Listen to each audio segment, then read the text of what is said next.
Oh, share lang ko ha. Good morning sa tanan. Good morning mga kabagto. Share lang ko.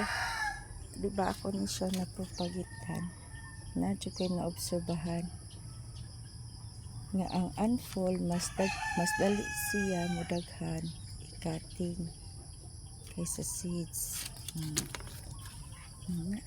Pero depende ra jud po na sa owner o plantita kung sa iyang ganahan nga pamaagi. Okay, mana po.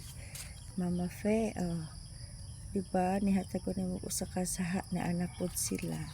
Na anak pod siya dahil iyahan na po. Saha. Okay, God bless. Dili jud nato matag-an ang ato ang mga plant. Ana ato pod silang gamon. Pero noon di jud lalim ay mo plantita pero ganahan jud ta daghang pamaagi o dark na kay siya pero grabe na niya sa color ani be kamo sa color jud ani wala na iyang true color okay naka-share na po ko ani pohon duha ka buo. Thank you mga kabagto.